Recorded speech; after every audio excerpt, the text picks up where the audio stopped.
Hello बच्चों, welcome to my YouTube channel. आज हम सभी लोग अवकलनीयता के बारे में अध्ययन करेंगे। डिफरेंटिबिलिटी क्या होती है। आप सभी लोग क्लास 12th में हैं। ये 5वां चैप्टर है। कंटिन्यूटी हम लोग पूरी तरह से समझ चुके हैं। अब डिफरेंटिबिलिटी समझने की बारी है, अवकलनीयता समझने की बारी है।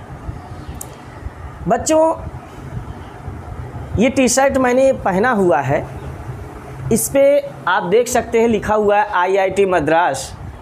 ये टी शर्ट मेरी खुद की अचीवमेंट नहीं है।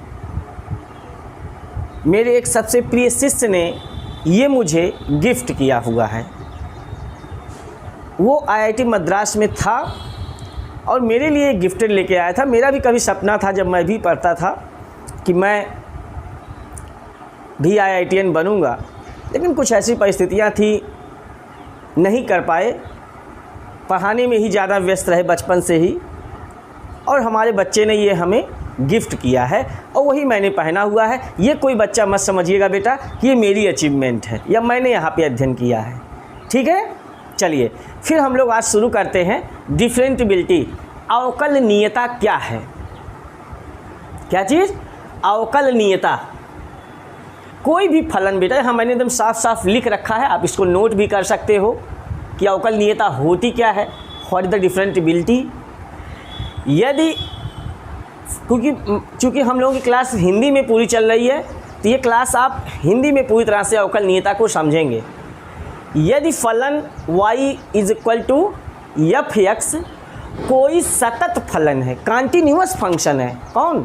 y = f(x) कोई कंटिन्यूअस फंक्शन है, तो x बराबर a पर फंक्शन जो है, फलन जो है, वो अवकलनीय होगा, डिफरेंशिएबल होगा, यदि फलन के वक्र के उस बिंदु पर, जब हम उस फलन का वक्र बनाएं, तो फलन के वक्र के उस बिंदु पर स्पर्श रेखा खींची जा सकती हो।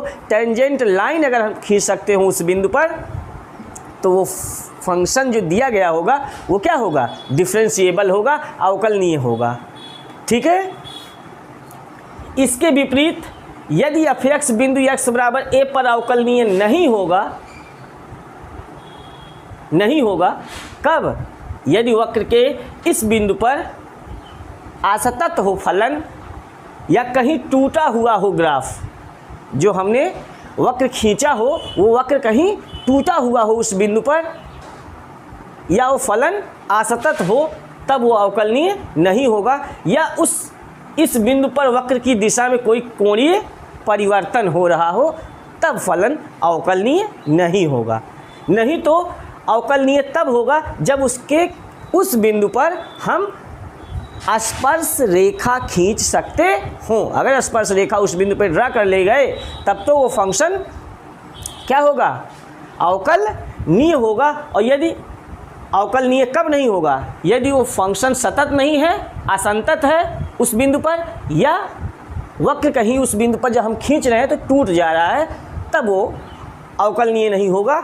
या उस बिंदु पर वक्र की दिशा में कोई कोणीय परिवर्तन हो रहा है, तब वो अवकलनीय नहीं होगा, ठीक है। अतः हम कह सकते हैं कि f(x) कोई फंक्शन f(x) बिंदु P पर अवकलनीय है, यदि और केवल यदि बिंदु P पर एक अद्वितीय स्पर्श रेखा का, एक और केवल एक अद्वितीय बोला हूँ, यूनिक टेंजेंटियल लाइन का अस्तित्व हो, अर्थात बिंदु P पर कोई कोणीय परिवर्तन ना हो, कोई कोण ना बन रहा हो, कोई टेंजेंटियल लाइन ही हो, ठीक है। एक अस्तित्व, एक वास्तविक मान फलन कह सकते हो यहाँ पे, एक वास्तविक रियल वैल्यूड फंक्शन, एक वास्तविक मान फलन f(x) अपने अंतराल के एक बिंदु a पर अवकलनीय होगा, यदि और केवल यदि। एक न्यूमेरिकली कंडीशंस आप समझो कि ऐसे हम सवाल में लगाएंगे, कोई एक वास्तविक मान फलन f(x) अपने अंतराल के एक बिंदु a पर अवकलनीय होगा, यदि और केवल यदि limit x tending to a limit x tending to a f x minus F A by x minus a का निश्चित अस्तित्व हो। यदि limit x tending to a f x minus F A by x minus a का निश्चित अस्तित्व हो, तभी वो क्या होगा, अवकलनीय होगा। और इसे हम एफ डैश ए से प्रदर्शित करते हैं या एफ डैश ए द्वारा निरूपित करते हैं। ठीक है, अर्थात एफ डैश ए बराबर limit x tending to a f x minus F A by x minus a. F dash a बराबर क्या होता है, limit x tending to a f x minus F A by x minus a. Limit आ गई यहाँ पे। Limit आप 11th में पढ़े थे, 2 टाइप्स की लिमिट होती है, मैंने 7 में भी पूरा पढ़ाया है। 2 टाइप्स की लिमिट कौन कौन, एक LHL left hand limit, right hand limit. तो इसी लिमिट को अब हम 2 प्रकार से लिख सकते हैं। कैसे लिख सकते हैं, limit x tending to a plus f x minus F A upon, पहले माइनस लिख लो, f A minus limit x tending to a minus f x minus a upon x minus a is equal to limit x tending to a plus f x minus F A upon x minus a. A minus लिखा है और a plus लिखा, इसका क्या मतलब हुआ, a minus का और a प्लस का क्या मतलब हुआ, ये जो a माइनस a प्लस लिख दिए, a माइनस का मतलब बेटा लेफ्ट हैंड, a के लेफ्ट और a के राइट। इस कंडीशन में अगर x हमारा x की जगह पे a minus a plus H लिख दें, x tending to a plus H, तो जो h टेंडिंग टू है वो 0 हो जाता है। h टेंडिंग टू क्या, 0। लिमिट में अगर हम x को परिवर्तित कर रहे हैं कैसे, a प्लस एच से, तो h टेंडिंग टू 0, तब क्या बन जाएगा, तब बन जाएगा limit h tending to 0 left hand में एफ एक्स की जगह पे कितना, a माइनस एच लेफ्ट में रखेंगे, लेफ्ट में a माइनस एच है ना। अगर x tending to a minus H तो भी h टेंडिंग टू क्या, 0 ही होगा, ये नहीं कुछ बदल जाएगा उसमें। अब अगर हम यहाँ पे क्या लिख रहे हैं, limit f A minus H minus F A upon x की जगह पे a minus H minus a is equal to limit x नहीं h टेंडिंग टू 0 और x की जगह पे a plus H minus F A upon a plus H minus a. जो cancel हो रहा हो उसको कैंसिल कर दीजिए, जो कट रहा हो उसको काट दीजिए। क्या क्या कट रहा है देखिए, a कट रहा है, a कट रहा है, कट जाएगा ना, और यहाँ पे भी a कट रहा है, a कट रहा है। तब क्या आया, इस कंडीशन को limit h tending to 0 F A minus H minus F A upon minus H आया बेटा, क्या आया, minus H. Limit h tending to 0 F A plus H minus F A by plus H आया। इस यहाँ left hand में देखिए minus आया, राइट हैंड में प्लस आया, इसे बोलते हैं LHD लेफ्ट हैंड डेरिवेटिव, और इसे बोलते हैं RHD राइट हैंड डेरिवेटिव। अगर किसी फलन का लेफ्ट हैंड डेरिवेटिव, कौन, left hand derivative right hand derivative के इक्वल हो जाता है तो वो फलन अवकलनीय होता है। क्या होता है, अवकलनीय होता है, डिफरेंशिएबल होता है। कब, जब फलन का LHD RHD के बराबर हो। ठीक है, इसका मतलब कोई फलन अवकलनीय तब होगा जब उसका left hand derivative right hand derivative के इक्वल होगा। अगर ये इक्वल नहीं है तो फलन अवकलनीय नहीं है। यदि कोई फलन अवकलनीय है तो कन्फर्म है कि वो सतत भी है, लेकिन ये आवश्यक नहीं कि कोई फंक्शन कॉन्टिन्यूअस है तो वो डिफरेंशिएबल भी होगा, सतत है तो अवकलनीय भी होगा, ये स्पष्ट नहीं है, ये ज़रूरी नहीं है। लेकिन अगर अवकलनीय है तो 100% वो सतत है, ठीक है, कॉन्टिन्यूअस है। तो लेफ्ट हैंड डेरिवेटिव, किसी फलन को अगर हमें जांच करना है कि वो फलन अवकलनीय है कि नहीं है, तब हम क्या करें, हम लेफ्ट हैंड डेरिवेटिव इस फार्मूले से निकालें और राइट हैंड डेरिवेटिव इस फार्मूले से निकालें, और left hand derivative right hand derivative के अगर इक्वल हो जाता है तो फंक्शन हमारा डिफरेंशिएबल हो जाता है। तो मुझे लगता है इतनी बात आप समझ गए कि डिफरेंशिएबिलिटी चेक कैसे करेंगे हम किसी भी फंक्शन की, इस तरह से चेक करेंगे, लेफ्ट हैंड डेरिवेटिव निकाल लें, राइट हैंड डेरिवेटिव निकाल लें, अगर दोनों इक्वल आया तब फंक्शन डिफरेंशिएबल है, अदरवाइज फंक्शन डिफरेंशिएबल नहीं है। Confirm, very good. तो मुझे लगता है डिफरेंशिएबिलिटी क्या होती है यहाँ पे आपको बताया गया, डिफरेंशिएबिलिटी चेक कैसे करते हैं, अवकलनीयता चेक कैसे करते हैं, यहाँ पे मैंने आपको समझा दिया, ठीक है। अब आप समझने की बारी है कि हम भिन्न भिन्न फलनों में क्या क्या कैसे कैसे ज्ञात करेंगे। तो इतना आप सभी लोग को अगर समझ में आया हो तो आप सभी लोग इसको नोट कर लीजिए, ठीक है।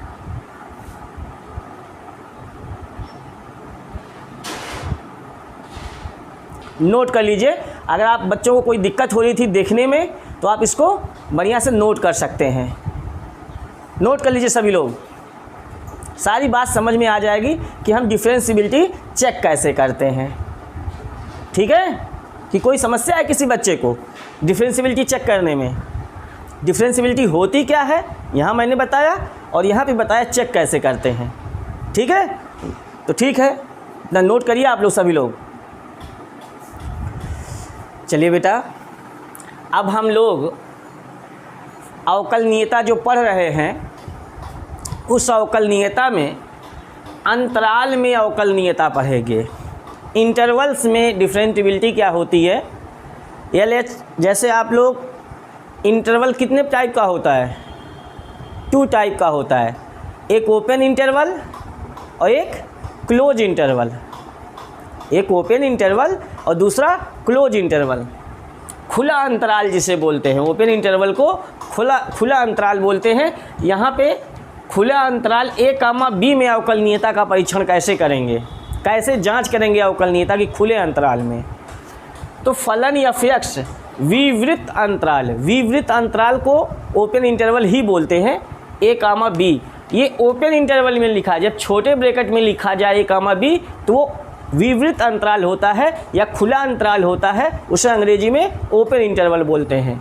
कोई भी फलन f(x) विवृत अंतराल a, b में अवकलनीय होता है यदि f(x) इसके प्रत्येक बिंदु पर अवकलनीय हो। यदि जो फलन है हमारा इस ओपन इंटरवल के हर पॉइंट पर क्या हो, वो डिफरेंशिएबल हो, अवकलनीय हो। यदि फलन, कोई फलन अंतराल में कैसे अवकलनीयता हम परीक्षण करते हैं, उसकी बेटा पहले ओपन इंटरवल में। तो ओपन इंटरवल में कोई भी फलन अवकलनीय कब होगा, ओपन इंटरवल में कोई भी फलन अवकलनीय तब होता है जब उस ओपन इंटरवल के हर बिंदु पर फलन हमारा अवकलनीय हो जाता है ना, हर बिंदु पर अवकलनीय हो जाए तब वो फलन क्या होगा, a, b में अवकलनीय होगा। उसके हर बिंदु पर अगर अवकलनीय हो तभी वो अंतराल में, ओपन इंटरवल में अवकलनीय होगा। चलिए बंद अंतराल में अवकलनीयता कैसे जांच करते हैं, क्या क्या होती है बंद अंतराल में अवकलनीयता का परीक्षण कैसे होता है। तो यहाँ मैंने लिख दिया है साफ साफ, आप नोट कर लीजिएगा। फलन f(x), वही फलन f(x) अंतराल a, b में अवकलनीय हो। देखो, फलन f(x) समवृत्त अंतराल का मतलब होता है बंद अंतराल, है ना, बंद अंतराल। क्लोज इंटरवल a, b में अवकलनीय होगा।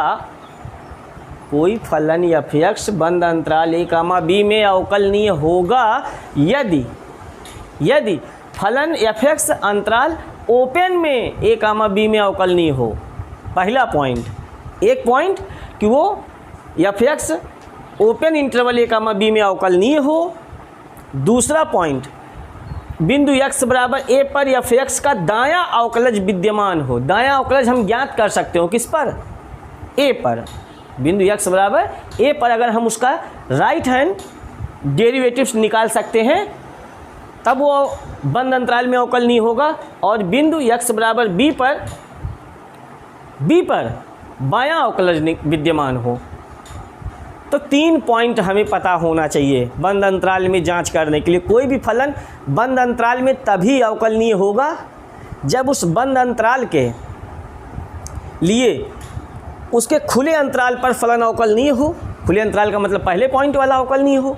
दूसरा, x बराबर a पर दायां मिले, बायां नहीं, x बराबर a पर दायां अवकलज और x बराबर b पर बायां अवकलज विद्यमान हो। तो ये तीनों चीज़ें अगर विद्यमान हैं तभी हमारा फलन जो है बंद अंतराल में क्या होता है? अवकलनीय होता है।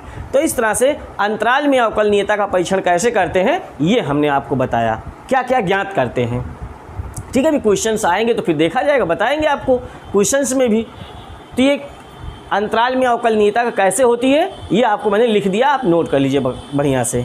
ठीक है, चलिए अवकलनीयता पढ़ने के बाद क्या क्या निष्कर्ष निकला ये आज आप लोग को ज़रूरी है निष्कर्ष जानना। अवकलनीयता के क्या क्या परिणाम है महत्वपूर्ण। पहला पॉइंट आप देख सकते हैं कि प्रत्येक अवकलनीय फलन संतत होता है। प्रत्येक अवकलनीय फलन क्या होता है बताइए? संतत होता है, कंटिन्यूअस होता है। प्रत्येक every differentiable function is a continuous function. प्रत्येक अवकलनीय फलन संतत होता है। दूसरा, यदि कोई फलन संतत नहीं है, दूसरा महत्वपूर्ण परिणाम अवकलनीयता क्या है? यदि कोई फलन संतत नहीं है तो वह निश्चित रूप से अवकलनीय भी नहीं होगा। अगर फलन कंटिन्यूअस नहीं है तब तो 100% वो डिफरेंशिएबल नहीं होगा। और यदि अवकलनीय है, डिफरेंशिएबल है तो कंटिन्यूअस होता है। 2 पॉइंट ये हो गया। तीसरा, प्रत्येक संतत फलन कंटिन्यूअस फंक्शन का अवकलनीय होना आवश्यक नहीं है। प्रत्येक संतत फलन का अवकलनीय होना आवश्यक नहीं है। कैसे? जैसे मापांक फलन f(x) बराबर मॉड ऑफ x, एग्जाम्पल दे दिया गया कि x बराबर 0 पर संतत तो है। मॉड वाला फंक्शन जो है x बराबर 0 पर संतत है लेकिन अवकलनीय नहीं होता है। ठीक है, तो ये 3 महत्वपूर्ण परिणाम हो गए। चौथा, प्रत्येक बहुपदीय फलन, चरघातांकीय फलन तथा अचर फलन कांस्टेंट फंक्शन वास्तविक रेखा पर सदैव अवकलनीय होते हैं। रियल लाइन पर every polynomial function, exponential function and constant function is a continuous at every real point, है ना। हर वास्तविक बिंदु पर या वास्तविक रेखा के किसी बिंदु पर सदैव अवकलनीय होते हैं। Constant function always differentiable function. Confirm. चलिए पांचवा, लघुगणकीय फलन, लॉग वाला फंक्शन जो होते हैं, लॉग एक्स, है ना।